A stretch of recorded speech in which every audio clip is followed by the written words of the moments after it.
septic shock에서 혈압 조절 목표는 mean arterial pressure로 65mHg 이상, SBP로 보면 일반적으로 90에서 100mHg 이상입니다.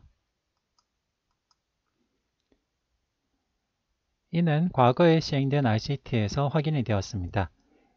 septic shock 환자의 치료에서 mean arterial pressure 목표를 80에서 85mHg로 하는 것과 65에서 70mHg로 하는 것 사이에 사망률 차이가 없었는데 높은 목표군에서 새로 발생한 심방세동이 더 많은 부작용만 있었습니다. 따라서 이 RCT 이후로 mean arterial pressure 65mHg 이상이 septic shock 환자의 혈압 조절 목표가 되었습니다. 다만 septic shock 이전에 고혈압이 있었던 환자의 경우 높은 혈압 조절 목표군에서 renal replacement 테라피가 덜 필요했지만은 결과적으로 사망률 차이는 없었습니다. 최근에는 permissive hypotension이라고 mean arterial pressure를 더 낮게 조절하는 RCT까지 시행이 되었습니다. 65세 이상의 혈관 확장 쇼크를 가진 ICU 환자를 대상으로 기존 치료군과 permissive hypotension, 즉 mean arterial pressure를 60에서 65mHg로 조절하는 것을 비교하였는데 permissive hypotension 군이 통계적으로 유효하지는 않지만은 usual care보다 사망률이 약간 낮은 경향성을 보였습니다. 그리고 septic shock 환자에서는 노르에피네프린을 1차로 사용하게 됩니다. 과거에 시행된 SOAP2 연구에서 septic shock 치료를 위해서 first line 바소프레셔 에이전트로 노르에피네프린과 도파민을 비교했습니다. SOAP2 연구 결과 도파민 사용군에서 부정맥 발생 등의 부작용이 많이 발생하였고 카디오제닉 샥 환자군에서 도파민을 사용한 경우 사망률이 높았기 때문에 노르에피네프린을 septic shock 환자에서 1차로 승합제로 사용하게 되었습니다. 그리고 septic shock 환자에서 노르에피네프린을 과연 언제 쓰는 것이 좋은가를 비교한 연구가 있습니다. 폐혈증과 저혈압이 동반된 환자를 대상으로 early 노르에피네프린 전략과 스탠다드 트리트먼트를 비교한 RCT에서 early 노르에피네프린이 저혈압 조절이 더 잘 되었고 28일 사망률은 통계적으로 유의한 차이는 없었지만은 early 노르에피네프린 그룹이 더 적었습니다. 그리고 early 노르에피네프린 그룹이 카디오제닉 펄모너리 에데마나 유원셋 어리스미아가 더 적은 효과도 있었습니다. 따라서 최근에는 septic shock에서 가능한 조기에 노르에피네프린을 주는 것을 권고하고 있습니다. 결국 septic와 septic shock 환자에서 패러다임이 달라졌습니다. 과거의 전통적인 관점에서는 septic shock 환자를 보면 우선적으로 항생제를 투여하고 수액을 먼저 주면서 수액량을 최대한 많이 늘리다가 많은 수액을 줬음에도 불구하고 혈압이 호전되지 않으면 그제서야 노르에피네프린을 주고 바소프레신을 주고 마지막으로 스테로이드를 주는 경향이 있었습니다. 하지만은 최근에 시행된 RCT 결과들을 봐서는 다음과 같은 전략이 더 좋을 가능성이 있습니다. 우선 가능한 조기에 septic shock 환자를 감별해내고 추정해낸 다음에 가능한 조기에 안티바이오틱스를 사용하고 플루이드를 사용하면서 그와 동시에 가능한 조기에 노르에피네프린을 사용하는 것이 권고가 되고 있습니다. 노르에피네프린을 사용해도 혈압이 충분하게 조절되지 않을 경우에는 노르에피네프린만 단독으로 계속 증량하기보다는 그 다음 보조적으로 바소프레신 같은 2차 약제를 애드하는 것을 더 권고하고 있습니다. 결과적으로는 수액치료의 목표는 혈액순환이 좋아지고 BP를 유지하게 되는 것입니다. 그러면 그 수액치료의 효과를 어떻게 평가하는 것이 좋을까요? 하지 혈액순환을 평가하는 방법의 무릎 주변 하지 쪽에 얼룩이나 반점이 나타나는 모틀링 스코어로 평가하는 방법이 있습니다. 보면 모틀링 스코어가 스테이지 2 정도에는 무릎 주변으로 약간 얼룩덜룩한 반점이 생기지만은 스테이지 3의 경우에는 반점이 상당히 넓게 분포가 되게 되겠고, 스테이지 5의 경우에는 아주 심한 반점이 하지 전체적으로 있는 것을 보여주는데, septic shock 환자의 경우에는 이렇게 모틀링 스코어가 환자의 서바이벌을 상당히 잘 예측해 주는 것을 알 수가 있습니다. 손가락 혈액순환을 보여주는 카필라리 리필 타임도 아주 중요한 혈액순환 측정 방법입니다. 최근에 시행된 RCT에서 락테이트를 기준으로 수액 치료를 한 군과 카필라리 리필 타임을 기준으로 수액 치료를 한 군을 비교하였습니다.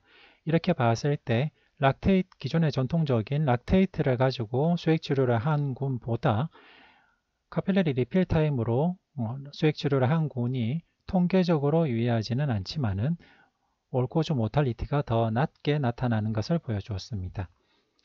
이 연구에서는 초기 septic shock 환자에서 카필라리 리필 타임 3초 미만의 목표로 수액 치료를 하였습니다. 종합적으로 말씀드리면 sepsis, septic shock 환자의 초기 처치로서는 다음과 같은 sepsis 6 번들이 중요합니다.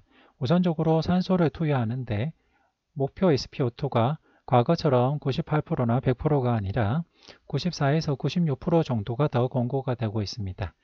이것도 98% 이상 산소 투여를 한 군과 94에서 96% 정도 산소 투여를 한 군의 예후 차이를 본 연구들에서 98%에서 100% 정도 산소를 많이 투여한 군의 예후가 더 좋지 못한 경우도 있었기 때문에 최근에는 산소의 찬소 치료의 목표를 SpO2 94에서 96% 정도로 제시하게 되었습니다.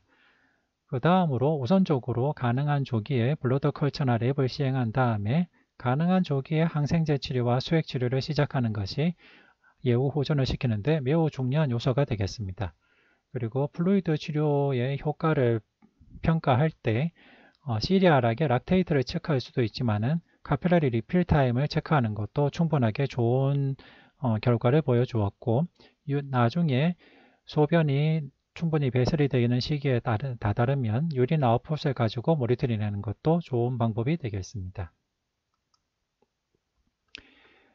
IV 플루이드를 줄 때 플루이드 리서시테이션을 하는 방법으로는 우선 하트만 솔루션 같은 밸런스드 크리스탈로이드를 300에서 500ml 정도 드랍하는 방법이 있습니다. 이와 함께 패시브 레이징 하지 거상 방법을 사용해서 환자의 바이탈이나 카디악 아웃풋이 좋아지는지 보면 되는데요. 카디악 아웃풋을 보는 것이 가장 정확한 방법이지만은 사실 현실적으로 어려울 경우에는 환자의 바이탈이 호전되는지 보면 되겠습니다. 즉, 하트만 솔루션 같은 밸런스 크리스탈로이드를 300에서 500 정도 드랍하면서 하지 거상을 시켰을 때 환자의 BP가 또는 하트레이트가 호전이 되는지 보면서 그 다음 전략을 생각해야 되는데요. 만약 환자가 기저에 디하이드레이션이 별로 없는 상태라면 하지 거상을 하면서 밸런스 크리스탈로이드 300에서 500 정도 준 뒤에도 혈압이 민 아테리얼 프레셔 65 이상이나 SBP 90 이상으로 호전이 되지 않는다면 가능한 조기에 노르에피네프린을 시작하는 것이 좋겠습니다. 그리고 노르에피네프린을 준과 동시에 추가적으로 플루이드를 갖춰주면 되겠습니다. 만약 환자가 기존에 탈수가 의심되는 상태라면 탈수가 호전될 정도로 플루이드를 더 줄 수도 있겠습니다. 하지만 그럼에도 불구하고 노르에피네프린을 가능한 조기에 시작하는 것도 권고된다는 것을 기억하시면 좋겠습니다. 그럼 최종적으로 증례를 보겠습니다. 아까 처음 시작할 때 보여드렸던 증례는 폐렴에 의한 폐혈증 환자였습니다. 그리고 그 환자의 경우에는 3개월 이내에 항생제 투여력이 있는, 즉 2달 전 아스피레이션 뉴모니아로 대학병원 항생제 치료를 받았던 분이셨습니다. 따라서 3개월 이내 항생제 투여력은 강력한 멀티드럭 레시던트 패소젠 가능성을 시사하는 위험 요인이기 때문에 타조신 같은 멀티드럭 레시던트 패소젠을 커버하는 항생제를 쓸 필요가 있겠습니다. 타조신 같은 항생제의 경우에는 최근 연구 결과 컨티너스 인퓨전을 했을 때 좀 더 좋은 예후가 있었기 때문에 항생제 투여 시간을 좀 더 길게 컨티뉴어스 인퓨저 하는 것을 고려할 필요도 있겠습니다.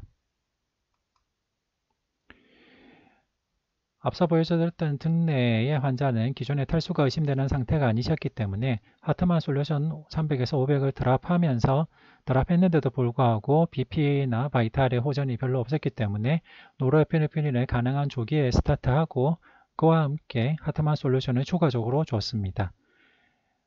최종적으로 노르에피네프린을 단계적으로 증량하면서 SBP 90 이상, 민 아테리얼 프레셔 65 이상을 목표로 해서 계속 조절을 하고 환자가 바이탈이 어느 정도 잡히면은 메인터넌스 플루이드로 지속적으로 수액을 적당량 주게 됩니다. 증내 환자에서 환자의 septic shock이 처음 발생한 레스큐 페이지, 초기 septic shock 환자의 경우에는 레스큐 페이지로서 초기의 플루이드가 포지티브 플루이드 밸런스로 들어가게 됩니다. 이렇게 포지티브 플루이드 밸런스를 줬지만은 환자에게 적절한 항생제를 가능한 조기에 투여해서 항생제 치료를 하면서 폐수전이 줄어들고 환자의 상태가 호전됨에 따라서 들어가는 플루이드의 양은 감소하고 도리어 인뇨기, 즉 썰물기가 다가오게 되면 소변량이 더욱더 더 증가하게 됩니다. septis 초기에 디스트리뷰티브 샥 양상으로 나타난 F페이지 때는 포지티브 플루이드 밸런스 상태였지만은 환자가 수액 과다에 되지 않도록 하기 위해서 플루이드를 적절하게 주고 septic shock 발생 후 3일 후에 sepsis의 염증 상태가 호전되는 플로우 페이지가 오게 될 때는 소변의 배설량이 증가함에 따라서 네거티브 플루이드 밸런스를 보여주었습니다. 이렇게 환자의 수분과 배설 양상이 나타나게 되면 환자가 호전되는 경과를 보인다라고 생각하셔도 되겠습니다. 네, 다시 한번 결론을 말씀드리겠습니다. 수액치료의 대원칙은 less is more와 the earlier the better가 되겠습니다. less is more는 폐혈증에서 초기에 너무 과한 수액치료가 해로울 수 있다는 개념을 갖는 것이고 췌장염에서도 그렇습니다. 일반적으로는 췌장염의 경우에는 초기에 필요한 수액이 3리터 정도면 충분하였고 그 이후부터는 특히 입으로 음식이나 수분 섭취가 가능한 뒤로는 2리터 미만으로도 충분하였다는 것을 기억하시면 좋겠습니다. 수액도 약입니다. 불필요하고 과한 수액 치료는 해롭고 수액 과다의 부작용은 전신으로 나타날 수가 있습니다. 수액도 페이지가 있는데 레스큐 페이지와 그 뒤에 환자의 상태가 호전되는 페이지에 따라서 밀물기와 썰물기가 있다는 것을 기억하시고 거기에 맞게 수액 치료를 하시면 좋겠습니다. 수액제의 선택을 할 때는 환자의 상태에 따라서 개별적인 선택을 하지만은 일반적으로는 노말 셀라인만 쓰기보다는 밸런스드 크리스탈로이드를 우선적으로 사용하는 것을 고려하시는 것이 좋겠습니다. 밸런스드 크리스탈로이드는 대표적으로 하트만 솔루션과 플라즈마 솔루션이 있습니다. 그와 함께 sepsis, septic 환자 이후에 중요한 것은 the earlier the better입니다. septic shock 환자에서 혈압 조절 목표는 높게 가져갈 필요가 없고 민 아테리얼 프레셔 65 이상, SBP 90에서 100 정도이면 충분합니다. 그리고 septic shock에서는 노르에피네프린을 1차 승합제로 사용하게 되겠고 septic shock에서 노르에피네프린을 가능한 조기에 사용하는 것이 수액 과다를 예방하고 더 환자의 예후가 좋아진다는 연구가 있다는 것을 기억하시면 좋겠습니다. 네, 마지막으로 패러다임 체인지를 다시 한번 보겠습니다. 과거에는 전통적으로 수액 치료의 양을 늘려감에 따라서 가능한 수액으로 바이탈을 잡으려는 경향을 보였지만은 최근에는 수액을 투여함과 동시에 가능한 조기에 노르에피네프린 같은 승합제를 사용하는 추세다라는 것을 기억하시면 좋겠습니다. 이상 경청해 주셔서 감사합니다.